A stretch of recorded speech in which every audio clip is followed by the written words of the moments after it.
Salam sejahtera Malaysia, denyut nadi suara rakyat bergema di channel ini. Terima kasih kerana bersama-sama dalam channel ini untuk mendapatkan berita-berita dan ulasan-ulasan terbaik untuk seluruh rakyat Malaysia. Bagi anda yang pertama kali bersama-sama dalam channel ini, sila tekan butang subscribe, like dan share. Malaysia kita punya, cintai Malaysiaku, kita jaga kita. Sekali lagi, bagi anda yang pertama kali, sila tekan butang subscribe, like dan share. Kita mulakan berita menarik hari ini. Salam sejahtera Malaysia, denyut nadi suara rakyat bergema channel ini. Politik boleh burukkan lagi Islamofobia, itu kata sarjana. Apa pun dengan statement ini. Ini daripada satu artikel yang menarik perhatian saya, sehingga saya ingin kongsikan kepada teman-teman. Ketika saya baca artikel itu, wow, sangat bagus. Dan secara pribadi saya setuju dengan tajuk ini, iaitu politik sebenarnya boleh memburukkan lagi Islamofobia, itu kata sarjana.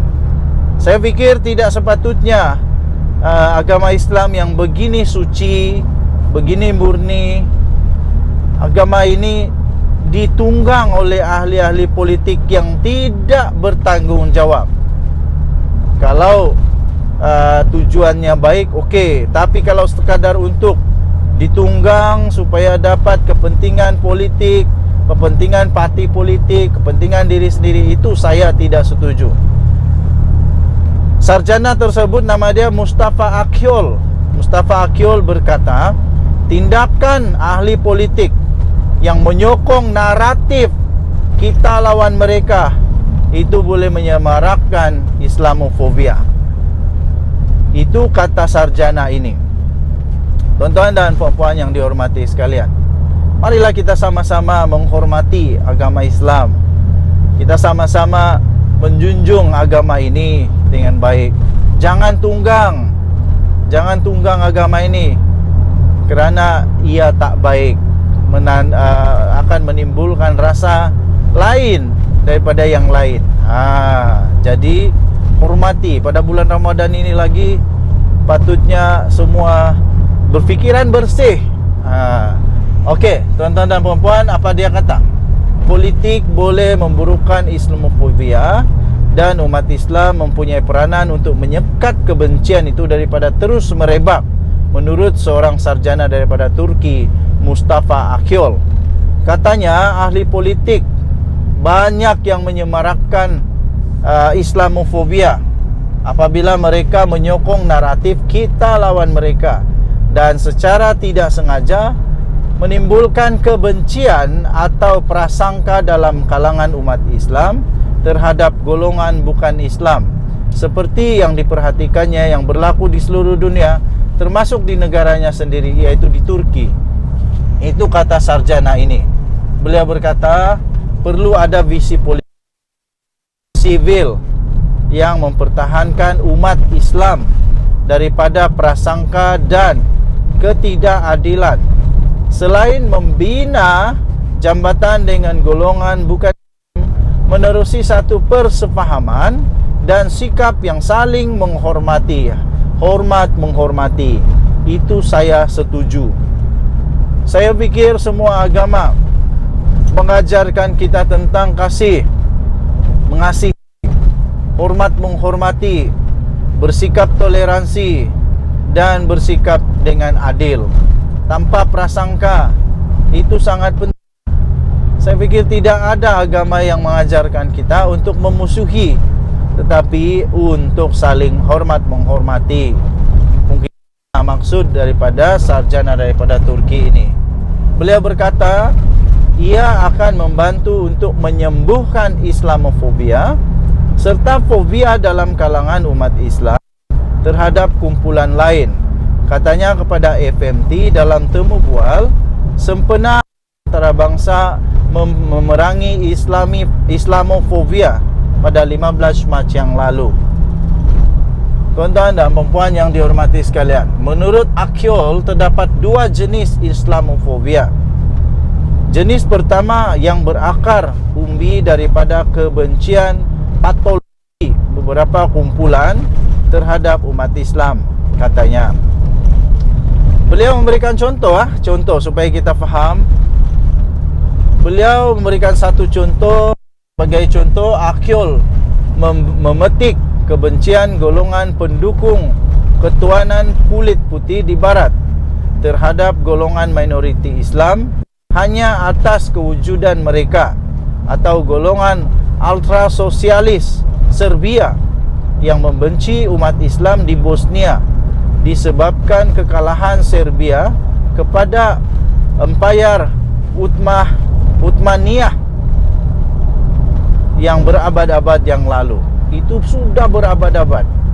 Jadi tidak banyak yang dapat dilakukan tentang kebencian membuta tuli seperti itu, selain mengutuk, mendapatkan perlindungan undang-undang dan mempertahankan diri. Itu kata beliau. Jadi jenis yang kedua beliau katakan adalah timbul. Jenis kedua pula timbul sebahagiannya daripada kebimbangan dan reaksi terhadap beberapa perkara dahsyat yang dilakukan oleh kumpulan ekstremis atau rejim authoritarian atas nama Islam kebelakangan ini, kata beliau. Harap-harap ni tiada di Malaysia. Harap-harap ni tiada di Malaysia. Dan kita terus mempertahankan perlembagaan negara Malaysia. Kita mempertahankan kerukunan kita. Kita mempertahankan keharmonian kita. Jadi beliau juga menambah dalam artikel ini, hukuman mati terhadap orang tidak salah di Pakistan atas tuduhan kufur atau tindakan Taliban yang menafikan pendidikan untuk wanita di Afghanistan menyebabkan mereka yang lazimnya tiada masalah dengan Islam mempunyai pandangan negatif terhadap agama itu, kata beliau. Dalam keadaan yang sedemikian, beliau berkata umat Islam perlu bertindak dengan berkesan, dengan menjelaskan bahawa tindakan-tindakan melampau ini sebenarnya tidak mewakili seluruh umat Islam di dunia. Saya setuju. Saya ramai rakan Islam, saya ramai keluarga Islam. Semuanya baik-baik, semuanya hormat menghormati. Kami di Sabah tinggal dengan amat harmoni, tinggal dengan tiada masalah. Kami semua harmoni, bertoleransi, hormat menghormati, boleh tinggal satu rumah. Jadi bukan semua. Sepatutnya tindakan-tindakan seperti itu haruslah diberikan penjelasan bahawa itu tidak mewakili keseluruhannya. Komuniti itu juga katanya harus mengecam tafsiran Islam yang ganas atau menindas kerana ia hanya mewujudkan tindakan tanggapan buruk terhadap agama ini, tambahnya lagi. Jadi kata beliau, jika tidak, propaganda Islamofobia akan menjadi lebih teruk dan akan lebih mendapat tempat di barat dan di tempat yang lain. Beliau berkata demikian. Akyol ialah fellow kanan mengenai Islam dan kemudian di Institut Cato, iaitu sebuah badan pemikir libertarian di Washington yang telah menulis beberapa buku mengenai Islam dan liberalisme. Okey, anda boleh baca artikel ini di FMT. Dengan itu saya mengajak semua rakan-rakan seluruh Malaysia, mari kita hidup sama-sama di negara yang aman damai ini di bawah payung Duli Yang Maha Mulia Seri Paduka Baginda yang di-Pertuan Agong. Kita menghormati bahawa negara Malaysia adalah negara yang menjunjung tinggi agama Islam sebagai agama persekutuan, dan juga kita menghormati di Malaysia kita boleh mengamalkan agama kita dengan baik. Denyut nadi suara rakyat bergema di channel ini. Kita bersyukur hidup di Malaysia. Kita bersyukur hidup di Malaysia. Kita doakan negara Malaysia terus aman, damai, harmoni dan diberkati Tuhan. Kita jumpa lagi. Bye-bye.